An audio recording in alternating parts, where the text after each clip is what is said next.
जहां सूरज की किरणें तक ठीक से नहीं पहुंचती, वहां पहुंचता है कमांडो। जो जहरीले सांप लोगों की मौत बन सकते हैं, उन्हें खुराक बनाता है कमांडो। जहां आप जैसे लोग पूरी फौज लेके भी जाने से डरते हैं, वैसे इलाके देश को वापस छुड़ा के देता है कमांडो। 1000 के बराबर नहीं, 10,000 के बराबर होता है कमांडो, क्योंकि 10,000 लोगों में से एक कमांडो बनता है, सिर्फ एक। दोस्तों, किसी भी देश की सेना उस देश की सुरक्षा के लिए महत्वपूर्ण मानी जाती है। यानी कोई भी देश अपनी सेना की ताकत के हिसाब से ही दुनिया में एक अलग रुतबा हासिल करता है, और इसके लिए सभी देश अपनी सेना के जवानों को एक आम आदमी से फौलाद बनाने के लिए कड़ी से कड़ी ट्रेनिंग देते हैं। दोस्तों, आज मैं आपको बताऊंगा ऐसी ही ट्रेनिंग के बारे में, जिसे देखने के बाद आपकी रूह कांप जाएगी। और एक बात दोस्तों, इस वीडियो में मैं आपको पाकिस्तान की फोर्सेस की ट्रेनिंग के बारे में भी बताऊंगा, जिसे देखे बिना आप वीडियो को स्किप मत करना, क्योंकि भले ही पाकिस्तान की सेना को बार बार हिंदुस्तान की सेना ने मात दी हो, लेकिन पाक की सेना के जवानों को भी एक कठिन ट्रेनिंग के दौर से गुजरना पड़ता है। तो दोस्तों चलिए अब बिना देर किए आज का ये वीडियो शुरू करते हैं। नमस्कार दोस्तों, द मिस्ट्री आइलैंड पर आपका स्वागत है एक बार फिर से। Number 1, 36 hours stress training camp, para commando. दोस्तों, आपको बता दूं कि पैरा कमांडो का कोई स्पेशल रिक्रूटमेंट नहीं किया जाता, बल्कि इसका चयन सेना के विभिन्न रेजिमेंट में से किया जाता है। इसके बाद इन जवानों को आगे की परीक्षण के लिए पैरा कमांडो के ट्रेनिंग कैंप भेज दिया जाता है, जहां इन जवानों को 3 से 6 महीनों की बेसिक ट्रेनिंग के बाद लास्ट में 36 आवर का स्ट्रेस ट्रेनिंग करना होता है, जो बड़ा ही भयानक होता है। जो जवान इस 36 घंटे की ट्रेनिंग को सफलतापूर्वक पूरा कर लेते हैं, उन्हें ही सर पर पैरा कमांडो की पहचान मरून कैप पहनने का मौका मिलता है। 36 घंटे के स्ट्रेस फेज की शुरुआत रात के समय होती है। रात को जब ये जवान बस नींद के आगोश में जाने ही वाले होते हैं, तभी ट्रेनिंग टीम्स उन्हें लाइन में खड़ा होने का ऑर्डर देती है, जबकि इन लोगों को पिछले एक हफ्ते से 1 या 2 घंटे की नींद ही नसीब हुई होती है। इसमें जवानों को तब तक बार बार रूटीन एक्सरसाइज करना होता है जब तक इनमें से कोई एक हार ना मान ले। फिर इन जवानों को 30 किलो के बैटल लोड्स के साथ अगले 2 घंटों तक खड़ी पहाड़ी पर चढ़ाई करनी होती है। ये पैदल मार्च 10 किलोमीटर लंबी होती है, जिसे 2 घंटे में पूरा करना होता है। फिर इन्हें अपने दोस्त को अपने कंधे पर बिठाकर चलना होता है, जो सबसे जरूरी है, क्योंकि पैरा कमांडो का ये मानना है कि आप किसी भी परिस्थितियों में अपने साथी को दुश्मन के बीच नहीं छोड़ सकते। लेकिन दोस्तों, जिन लोगों को लगता है कि ये बड़ा ही भयानक है, तो मैं आपको बता दूं कि अभी आपको बहुत कुछ देखना बाकी है। इसके बाद इन जवानों को 1.18 किलोमीटर सर्किट के 3 राउंड लगाने होते हैं, जिसमें हर एक राउंड में वजन को बढ़ा दिया जाता है। पहले राउंड में जवानों को अपना 30 किलो का बैटल लोड और हथियार के साथ 20-20 लीटर के 2 जेरी कैंस लेकर चक्कर लगाना होता है, जबकि दूसरे राउंड में 80 किलो के ट्रक के टायर के साथ चक्कर लगाना होता है, और तीसरे राउंड में लकड़ी के भारी भरकम टुकड़े को कंधे पर उठाकर 1.18 किलोमीटर सर्किट को पार करना होता है, जिनका वजन 30 से 80 किलो तक हो सकता है। हर राउंड को पूरा करने के लिए इन्हें सिर्फ 1 ही घंटे का वक्त दिया जाता है। ट्रेनिंग के इस हिस्से को वेट शिफ्टिंग कहा जाता है, जिसे पूरा करने के बाद जवानों को 12 फुट गहरे पानी के टैंक में हाथ पैर बांधकर डाल दिया जाता है। इस टैंक का पानी बर्फ से भी ज्यादा ठंडा होता है। टैंक में ट्रेनर इन जवानों को उतनी ही ऑक्सीजन सांस के रूप में लेने देता है, जिससे वो जिंदा रह सके। जवानों को ऐसा परीक्षण इसलिए दिया जाता है ताकि वो मिशन के दौरान एक्सट्रीम स्ट्रेस को झेल सके। इस परीक्षण में असफल होने वाले जवानों का मरून कैप पहनने का सपना टूट जाता है। इस ट्रेनिंग के पूरा होते होते 14 घंटे का समय बीत चुका होता है, जिसके बाद इन्हें गटर के पानी की तरह दिखने वाले वाटर पीने को दिया जाता है, जो रियल में एक जूस होता है जिसमें डिहाइड्रेटेड सोल्यूशन मिला होता है। इन सारे शारीरिक ट्रेनिंग के पूरा होने के बाद इनकी ऑपरेशनल टेक्टिक्स और ऑब्जर्वेशन स्किल्स की जांच की जाती है, जो बहुत ही दबाव से भरा होता है। इस दौरान उन्हें उन चीजों के बारे में लिखना होता है जो उन्हें इस ट्रेनिंग के दौरान अब तक देखा है। इसे पूरा करने के बाद फिर इन जवानों का मेडिकल टेस्ट किया जाता है, जिसमें सफल होने वाले जवानों को आगे और 10 किलोमीटर लंबे पैदल मार्च के लिए भेज दिया जाता है। पैदल मार्च पूरा होने के बाद करीब 20 घंटे से भूखे इन जवानों को रूखा सूखा खाना दिया जाता है। खाना खाने के बाद कई जवानों को नींद आने लगती है और कई जवान सो भी जाते हैं, जिस वजह से उन जवानों का मरून कैप पहनने का सपना टूट जाता है। फिर बाकी जवानों को आगे 5 घंटे के लिए जंगल में छोड़ दिया जाता है, जिस दौरान इनके कॉम्बैक्ट स्किल की जांच की जाती है। उसके बाद कॉम्बैक्ट स्किल में सफल हुए जवानों को कीचड़ में उतार दिया जाता है। फिर उन्हें कीचड़ से सने अपने ड्रेसेस के साथ हथियारों के साथ दौड़ लगाना होता है, और इसी के साथ इन जवानों का 36 आवर्स स्ट्रेस ट्रेनिंग समाप्त होती है और सफल हुए जवानों के सर पर मरून कैप सजा दी जाती है। Number 2, people's liberation army training camp, China.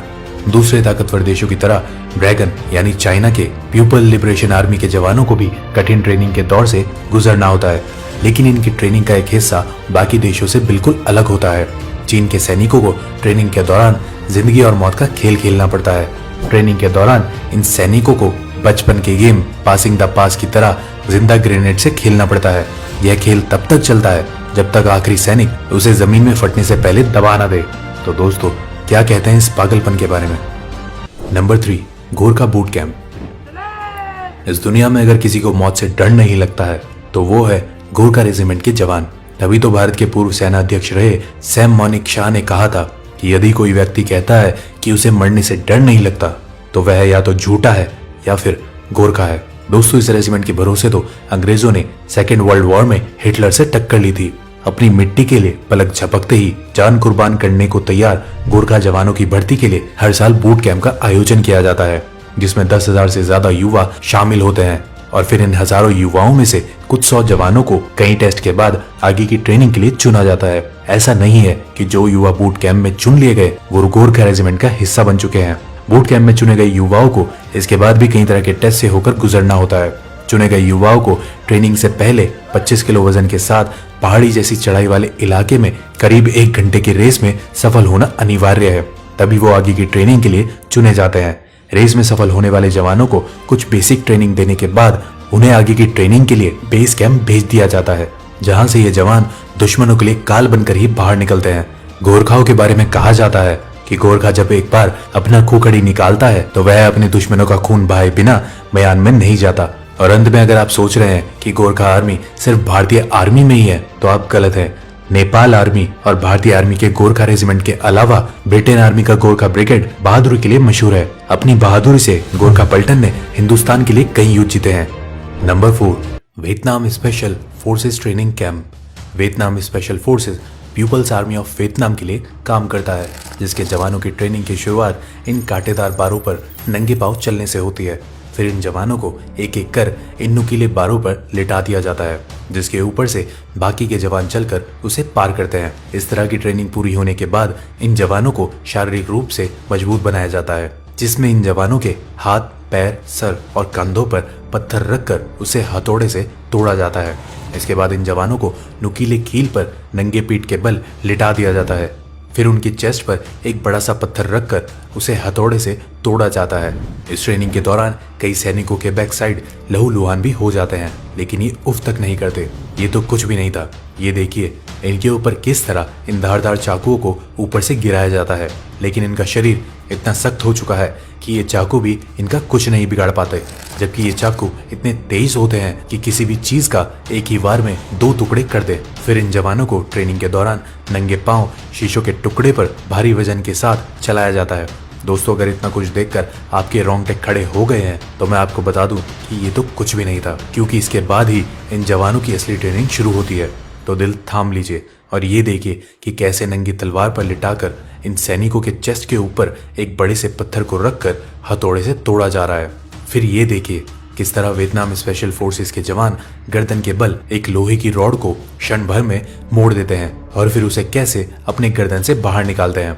इन सारी ट्रेनिंग को पूरा करने के बाद इन जवानों का शरीर लोहे से भी सख्त हो जाता है। अगर आपको विश्वास नहीं हो रहा है तो ये वीडियो देखिए।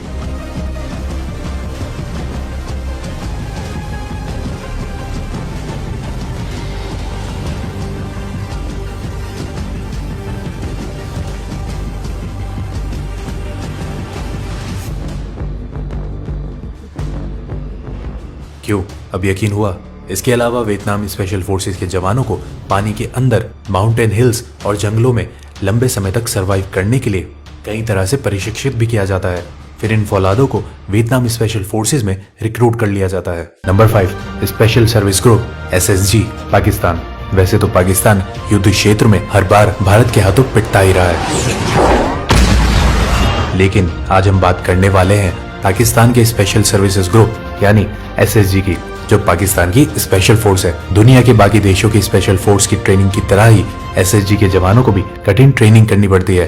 ट्रेनिंग की शुरुआत 12 घंटों में 36 मील और 50 मिनट में 5 मील की दौड़ के साथ होती है। फिर इन्हें कई तरह के हथियारों को चलाने की ट्रेनिंग दी जाती है। जब एसएसजी के जवान हथियार चलाने में निपुण हो जाते हैं तो फिर इन्हें जंगलों, पहाड़ों और पानी के अंदर सरवाइव करने की ट्रेनिंग दी जाती है।